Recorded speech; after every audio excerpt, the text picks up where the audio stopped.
আমি জানি না তোমাকে কতখানি ভালোবাসতে পেরেছি, তবে আমি আমার সামর্থ্যের বাইরে গিয়ে তোমার যত্ন করেছি। তোমার থেকে শত মাইল দূরে থেকেও তোমার নিঃশ্বাসদের খেয়াল রেখেছি। সিগারেট খাওয়ার তাড়াহুড়ো নিঃশ্বাসকে শাসন করেছি। সর্দিতে ভোগা নিঃশ্বাসের সেবা আর ঘুমের ঘরে থাকা নিঃশ্বাসদের আদর দিয়েছি। আমি জানি মানুষ খিদে পেলে খেয়ে নেয়, তৃষ্ণার্ত হলে জল পান করে। তারপরও নিজে কখনো কখনো অফিসের চাপে লাঞ্চ করতে ভুলে গেলেও ভিড় ট্রেনে থেকেও ফোন করে জিজ্ঞাসা করতে ভুলিনি, এই দুপুরের খাবারের পর কিছু খেয়েছো? এই তো কালকেই তোমার বাংলাকে ইংলিশ করে লেখা জোরকে জ্বর ভেবে সারাটা বই মেলা আমি মুখ চুন করে ঘুরেছি। আমি জানি আমি তোমার যত্ন করতে পেরেছি।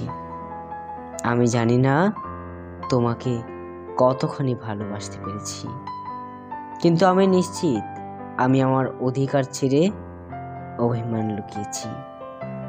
তোমার জন্য রোজ সেজেছি, তারপরও তোমার থেকে প্রেমিক সুলভ প্রশংসা না পেয়েও আবার তোমার জন্যই সেজেছি, রোজ সেজেছি। আমি জানি না আমি তোমাকে কতখানি ভালোবাসতে পেরেছি, কিন্তু আমি জানি দরকার না থাকার পরও আমি থেকে গেছি। আমি চাইলেই সেদিন ওই মেয়েটির হাত ধরে সিনেমায় যেতে পারতাম, যে কিনা আমার সঙ্গে একটি নাটক দেখবে বলে 1 মাস ছাত্র পড়িয়েছে।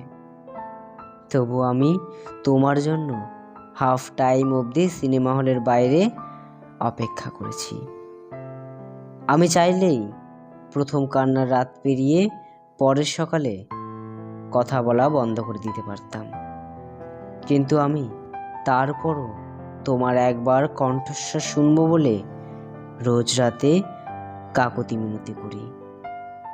এখন যদি তোমার এসব কিছুকে ভালোবাসা বলতে ইচ্ছে করে, তাহলে হ্যাঁ আমি তোমাকে ভালোবাসি।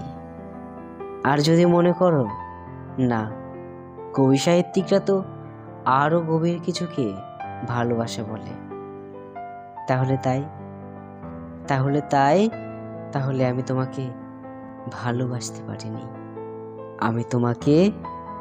ভালোবাসতে পারিনি।